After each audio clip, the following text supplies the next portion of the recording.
Hello, কেমন আছো তোমরা সবাই?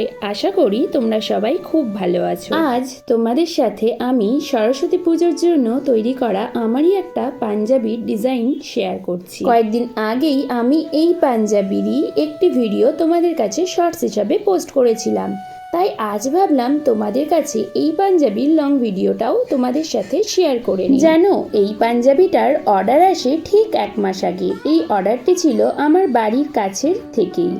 আসলে আমি এই সরস্বতী পুজোতে কোনো অর্ডার নেই, কারণ আমার ছিল কলেজের 5th সেমের এক্সাম।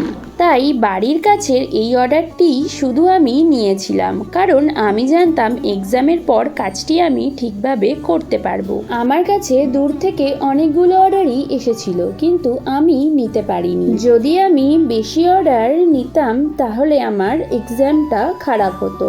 তাই নিজের পড়াশুনোর ক্ষতি না করে আমি এইবারে সরস্বতী পুজোতে অর্ডার নেইনি। যাই হোক, এবার আসি কাজের কথায়। এই যে পাঞ্জাবিতে আমি কাজ করছি, এই পাঞ্জাবিটা আমার কোনো দোকান থেকে কেনা না, কারণ আমি যতবার দোকান থেকে পাঞ্জাবি কিনেছি এত লো কোয়ালিটির পাঞ্জাবিগুলো আমি পেয়েছি সেটা ধারণার বাইরে। আমি যতবার দোকান থেকে পাঞ্জাবি কিনেছি ততবারই তারা আমাকে সব থেকে লো কোয়ালিটির কাপড় দিয়েছে, অথচ তারা দামটা যথারীতি বেশিও নিয়েছে। আমি যে দোকান থেকে পাঞ্জাবি কিনেছি তাদেরকে আমি এটাও বলেছি, দাম আমি তোমাদেরকে বেশি দেবো, তোমরা শুধু আমাকে বেস্ট কাপড়টুকু দিও। কিন্তু তারা টাকা বেশি নিয়েছে ঠিকই, কিন্তু কাপড় ভালো দেয়নি। আসলে আমি তেমন ভালো কাপড় চিনি না, তাই তারা আমাকে যেটা ভালো বলে দিয়েছে আমি সেটাই নিয়ে এসেছি বিশ্বাস করে। আসলে আমাদের বাড়িটা একটু গ্রামের দিকে, তাই এই এক কালারের পাঞ্জাবিগুলো আমাদের এখানে তেমন ভালো পাওয়া যায় না, তাই আমাকে অনেক দূর যেতে হয় এই পাঞ্জাবিগুলো কিনতে। তবুও আমি বারংবার ঠকেছি।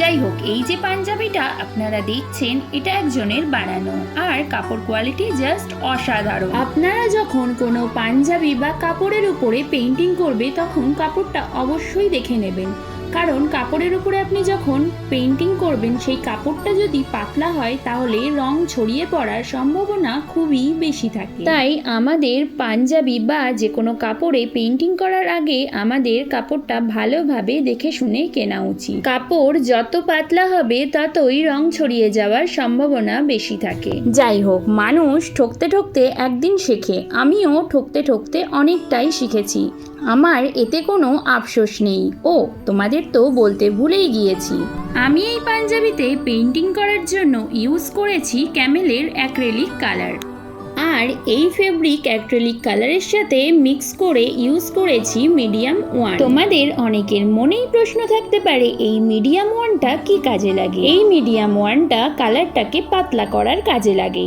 আর এর পরিবর্তে যদি তোমাদের বেশি গাঢ় কালার দরকার পড়ে তখন তোমাদের ইউজ করতে হবে মিডিয়াম 2।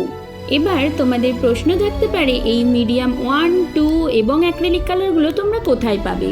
এগুলো তোমরা যে কোনো শপে বা অনলাইন থেকে পেয়ে যাবে। আর এই মিডিয়াম 1 বা 2 রঙের সাথে মিক্স করে পাঞ্জাবিতে পেইন্টিং করলে ধোয়ার পরে রং ওঠার সম্ভাবনা কম থাকে। আমাকে অনেকেই জিজ্ঞাসা করে ফেব্রিক পেইন্টিং তো উঠে যায়। আসলে ফেব্রিক পেইন্টিং এ জামা কাপড় ঠিকভাবে ইউজ করলে অনেক দিন যায়, কিন্তু তার জন্য তোমাদের মেনে চলতে হবে কিছু tips and tricks. Fabric painting এ জামা কাপড়ে যে পেইন্টিং করা থাকে সেই জায়গাগুলো ইস্ত্রি বা আয়রন করা যাবে না। জামা কাপড়ে যে জায়গাগুলোতে পেইন্টিং করা থাকবে তার ঠিক উল্টো দিকে তোমাদেরকে ইস্ত্রি বা আয়রন করতে হবে। যখন তোমরা ওয়াশ করবে তখন ডিটারজেন্টের বদলে শ্যাম্পু ইউজ করবে, আর ওয়াশ করার সময় বেশি ডলবে না, তাহলে দেখবে কালারটা আর উঠবে না। আচ্ছা, আজকের ভিডিওটা তাহলে এই অবধি। দেখা হচ্ছে পরের কোনো ভিডিওতে। তোমাদের ভালো লাগলে অবশ্যই একটা লাইক আর সাবস্ক্রাইব করে দিও। আজকের মতন বাই।